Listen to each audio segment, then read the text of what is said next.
Hello mga boss, ayan po, liliaut na natin ang ating itatiles mga boss. At siguraduhin po natin na yung elevation po ng tiles natin, magkabila ang kwarto ay parehas. Ano po? Ayan o. Kailangan ang titingnan natin kung saan yung maganda. Nakasentro ganyan sa pintunan dyan. Titingnan natin kung magpaparehas dito sa kabila. Kung hindi, babaguhin natin ang layout. Ano po? Kaya kagaya ng alam po ninyo mga boss, syempre bago tayo mag-tiles, sukatin muna natin yung tiles natin kung saan tayo maglalagay ng siroho. Okay?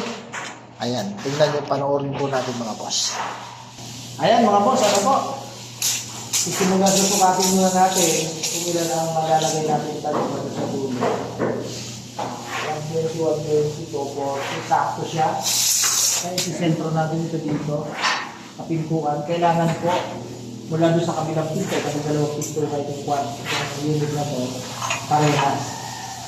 Isang type na po. Ito yung dito.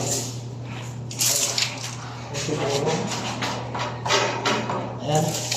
Ayan, mas maganda kung makikita nyo ng maayos eh. Ayan mga boss.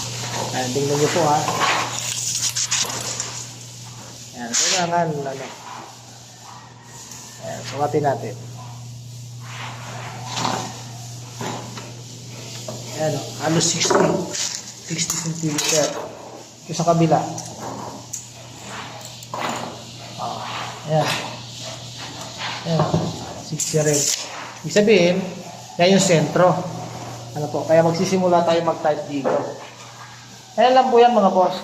Kaya lang sinasabi ko mga boss, ang vlog po namin, tungkol lang sa buhay construction namin, kung anong ginagawa namin sa araw-araw.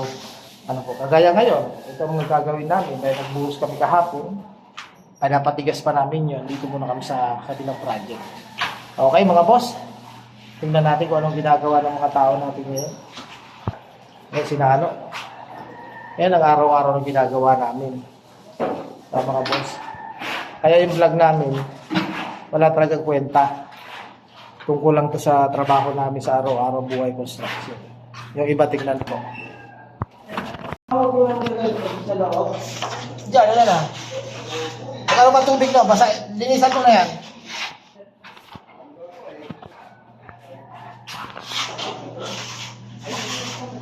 Ay, si Bulabot. Ay, si Kuya. Yan ang buhay construction namin. Okay. Ayan, si Dennis. Nakatunganga. Diba? Kaya halo. Bigyan mo ng halo, Stas. Ayan mga boss. Ayan po ang buhay construction ni Boss Ray. Diba? Kaya supportahan niyo po kami sa YT at sa FB mga boss. Ano po? Ulit ang vlog po namin tungkol po sa buhay construction namin. Kaya sa mga nagsasabi dyan, mga nagko-comment na wala ka buhay-buhay ang vlog namin, nasa sa inyo na po yung mga boss, kasi supportahan niyo po kami. Salamat po sa inyo ng marami. Ano po? At ito, kung may matutunan kayo dito sa ginagawa po namin, sa buhay construction namin, siguro naman, nasa sa inyo na yan. Ano po? Ayan. Dahil ang binanggit ko kanina, paano mag-layout ng tiles, o paano mag-layout ng dalawang kwarto bago mag-tiles.